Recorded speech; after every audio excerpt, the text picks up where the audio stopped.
Juin 1897, une jeune femme s'exprime librement sur sa découverte intérieure. Elle se sait mourante et n'a que 24 ans. Me grandir, c'est impossible. Je dois me supporter tel que je suis avec toutes mes imperfections. Mais je veux chercher le moyen d'aller au ciel par une petite voie bien droite, bien courte, une petite voie toute nouvelle. Nous sommes dans un siècle d'invention. Maintenant, ce n'est plus la peine de gravir les marches d'un escalier. Chez les riches, un ascenseur leur remplace avantageusement. Moi, je voudrais aussi trouver un ascenseur pour m'élever jusqu'à Jésus, car je suis trop petite pour monter le rude escalier de la perfection.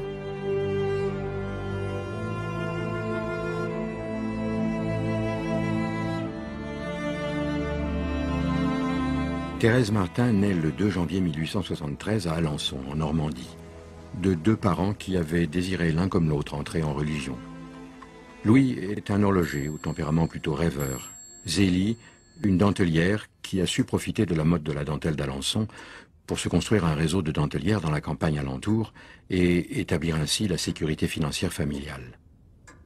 9e enfant dans la famille Martin, dont 4 morts en bas âge, Thérèse a 4 sœurs aînées, Marie, Pauline, Léonie et Céline. Sa mère est déjà malade quand elle attend l'enfant et quand l'enfant vient au monde. Ce qui fait qu'elle est confiée à une nourrice qui habite la campagne. Et c'est une nourrice qui est une paysanne extrêmement solide. Thérèse va être le petit enfant, on va lui faire un chapelet de mérite. Elle va essayer d'avoir des petits actes où elle fait des choses bien. Et à ce moment-là, elle comptabilise les mérites.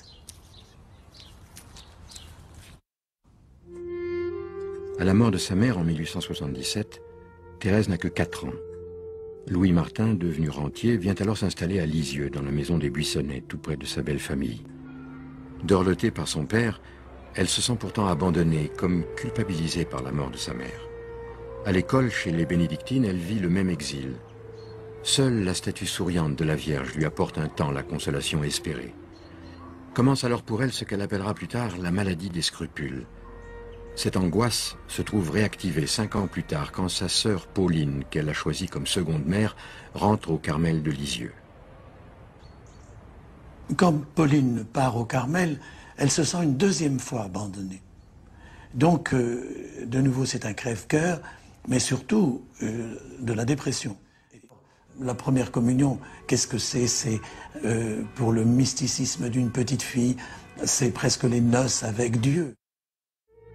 À l'automne 1886, Marie, l'aînée de la famille, rejoint Pauline au Carmel et, à la nuit de Noël, Thérèse se trouve donc seule avec son père et sa sœur Céline.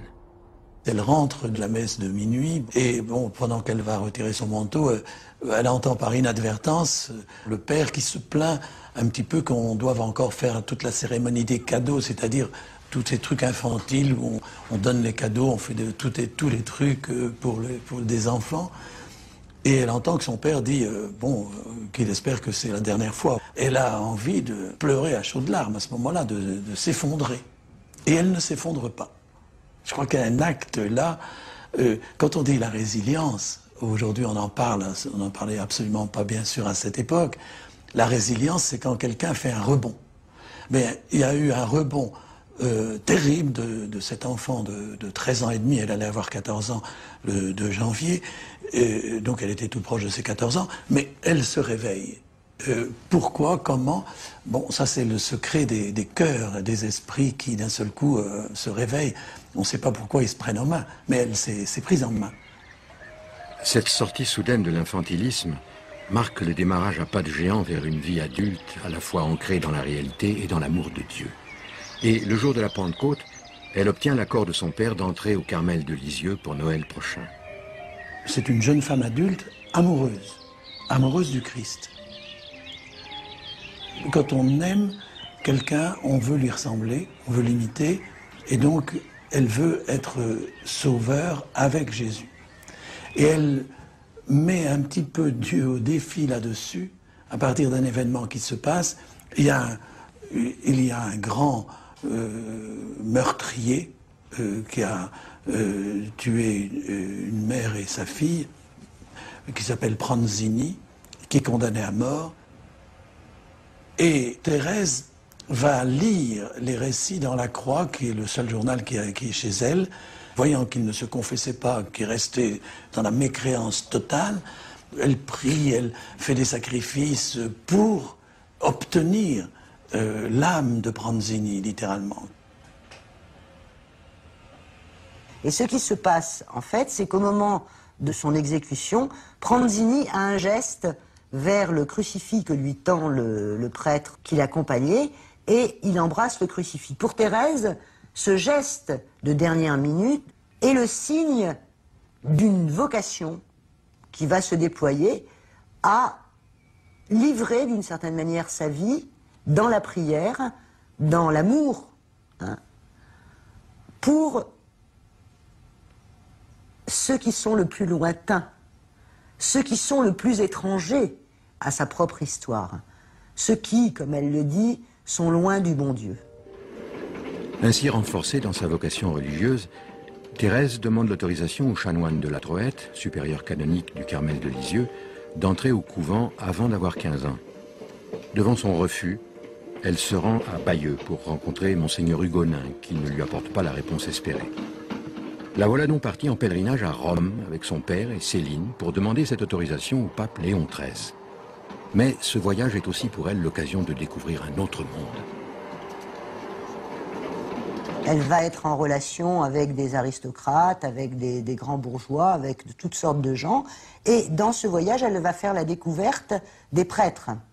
Il faut penser qu'elle est une fille magnifique, solide, une très belle plante. Bon, des jeunes prêtres qui sont dans le confinement des wagons de chemin de fer de cette époque sont attirés, ne peuvent pas ne pas la regarder. Et elle sent ça. Elle le dira. Et ça va être aussi quelque chose qu'elle portera, voilà, hein, dans sa vocation de carmélite, prier en communion avec les prêtres, hein, disons, être un petit peu, les soutenir dans leur fragilité à travers la prière. Mais le voyage à Rome, c'est aussi la découverte de Paris. Et qu'est-ce qu'elle découvre à Paris? Eh bien, elle découvre un certain modernisme dans les équipements, les maisons, et elle découvre qu'on peut aujourd'hui ne plus se fatiguer à monter des escaliers, mais on peut prendre des ascenseurs chez les riches. Voilà, c'est une ouverture intéressante parce que l'image de l'ascenseur, de fait, va habiter son monde spirituel. À Rome, l'audience du pape n'apporte pas l'autorisation attendue.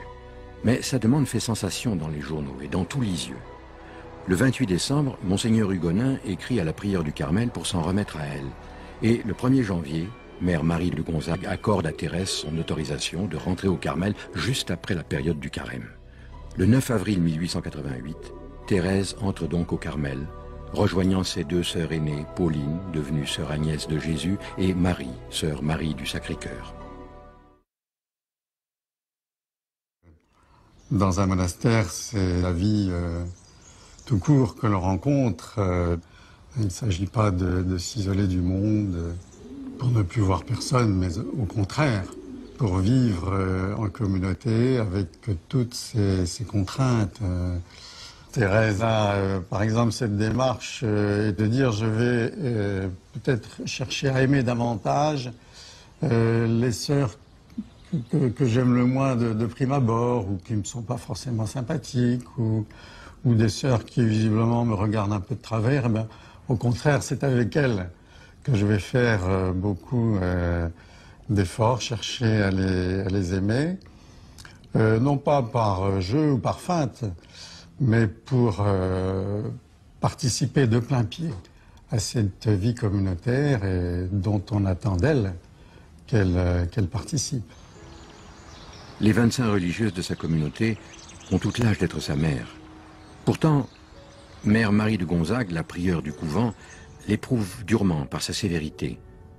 Thérèse y voit le moyen de rebondir et de s'élever dans l'intériorité. La seconde épreuve vient de l'extérieur du Carmel, lorsque M. Martin glisse vers la folie. Dans tout Lisieux, on parle de cet homme abandonné par sa petite dernière. Thérèse va voir dans son père celui qui, en étant atteint de cette façon, Et comme le Christ, dans la Sainte Face, c'est dans la spiritualité de l'époque, la Sainte Face, le visage tout à fait endolori du Christ, et ce visage caché, parce qu'il cache la splendeur de la divinité, bien sûr. Et elle va dire, au fond, mon père, il a perdu la face, d'une certaine façon. Et elle va se dire qu'il ressemble au Christ, en fin de compte. C'est à ce moment-là qu'elle va prendre à sa profession le nom de Sœur Thérèse de l'Enfant Jésus de la Sainte Face. Derrière ce Jésus à Bethléem, au Golgotha, sur la croix, il y a le Dieu caché qui est le Dieu d'amour. Mais l'amour se cache. Il y a une sorte de jeu entre l'amant et l'aimé. L'amant qui aime, mais qui se fait chercher pour être mieux aimé. Et cette science de l'amour, Thérèse la connaît de mieux en mieux, de plus en plus tout au long des années. Ce Dieu caché, ce Dieu d'amour, elle le trouve aussi dans ses lectures, l'Évangile et l'Ancien Testament, lus et relus à même le texte, les écrits de Thérèse d'Avila et surtout de Jean de la Croix. Sa curiosité est insatiable, mais elle est aussi écrivain. Ce sont des correspondances, des poésies, des pièces de théâtre. Tout est occasion de relecture spirituelle. Au cours d'une rencontre communautaire, Mère Agnès, donc Pauline, la sœur de Thérèse qui est prieure du Carmel à ce moment-là, demande à Thérèse d'écrire quelque chose, de raconter sa vie. Et Thérèse met plusieurs mois avant d'accéder à ce désir de sa prieure parce qu'elle ne le sent pas. Elle ne se sent pas de raconter sa vie. Elle va se mettre à écrire en janvier 1895, mais c'est un véritable geste d'écriture et elle va raconter son itinéraire spirituel et non pas son histoire de vie.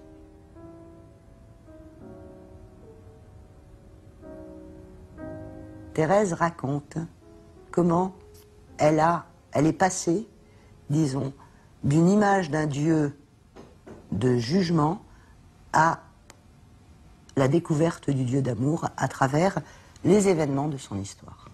Le 8 juin 1895, la notice nécrologique d'une religieuse décédée dans un autre Carmel est lue au réfectoire. On y décrit les souffrances morales de cette carmélite qui s'était offerte à la justice divine et répétait sans cesse dans son agonie qu'elle n'avait pas fait assez de mérite pour espérer aller au ciel. Le lendemain, 9 juin, pendant la messe du dimanche de la Trinité, Thérèse est saisie d'une inspiration. Aussitôt, elle entraîne sa sœur Céline, récemment entrée au Carmel à la mort de leur père, et rédige en 48 heures l'acte d'offrande à l'amour miséricordieux à la manière d'un manifeste. Elle veut se laisser embraser par l'amour. Elle est heureuse, elle a une foi vive, elle emploiera les termes une foi pleine de lumière, complètement ensoleillée. Voilà cette fille qui a 22 ans, elle a tout. Parvenue à ce sommet mystique, elle brûle de transmettre son message d'un Dieu de tendresse et de miséricorde et espère partir au Carmel de Saïgon. Toujours cette attirance pour les lointains. En attendant, elle s'occupe de la formation des novices et se voit confier le soutien spirituel d'un séminariste qui se rendra plus tard comme père blanc en Afrique, puis d'un jeune prêtre des missions étrangères qui part alors en Chine. Les considérant comme deux frères, elle correspondra avec eux jusqu'à sa mort et les enseignera dans la voie nouvelle qu'elle se fraye peu à peu.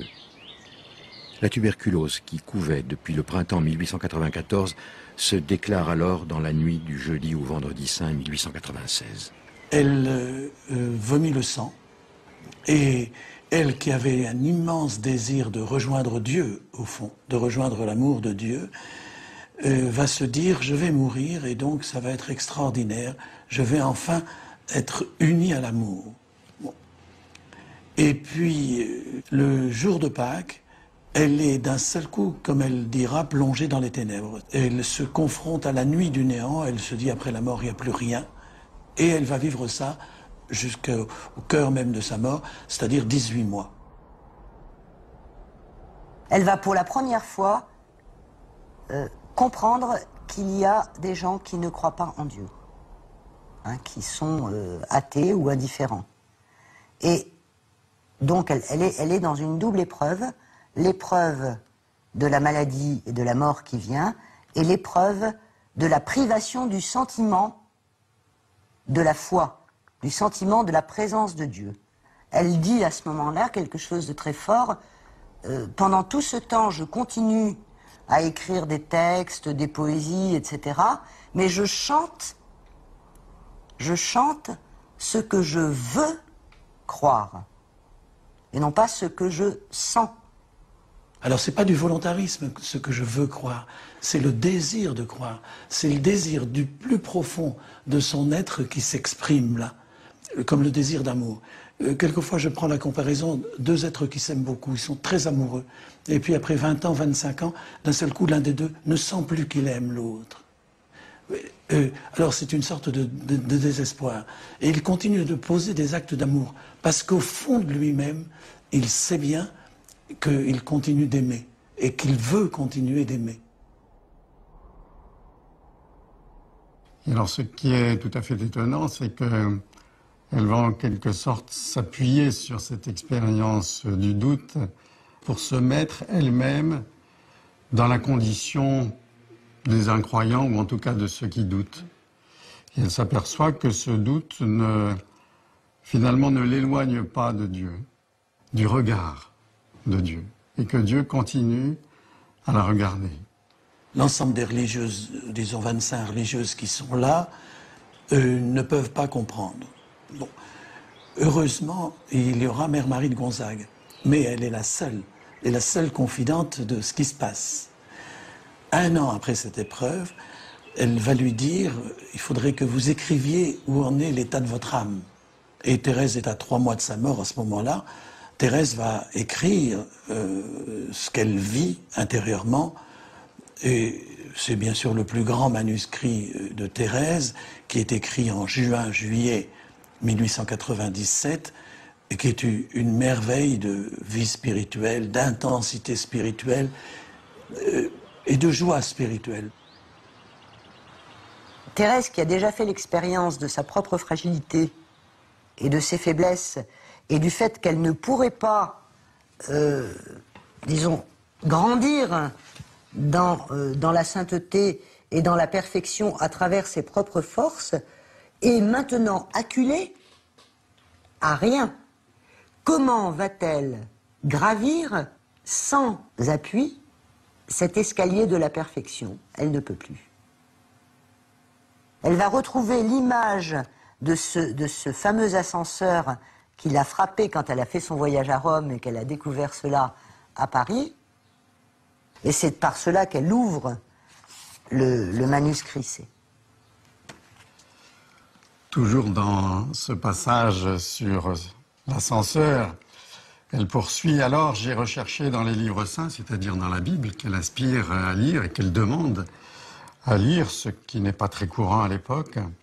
Alors j'ai recherché dans les livres saints l'indication de l'ascenseur, objet de mon désir, et j'ai lu ces mots sortis de la bouche de la sagesse éternelle. Si quelqu'un est tout petit, c'est dans le livre des Proverbes, donc dans l'Ancien Testament, si quelqu'un est tout petit, qu'il vienne à moi. Alors je suis venue, devinant que j'avais trouvé ce que je cherchais, voulant savoir, ô mon Dieu, ce que vous feriez au tout petit qui répondrait à votre appel.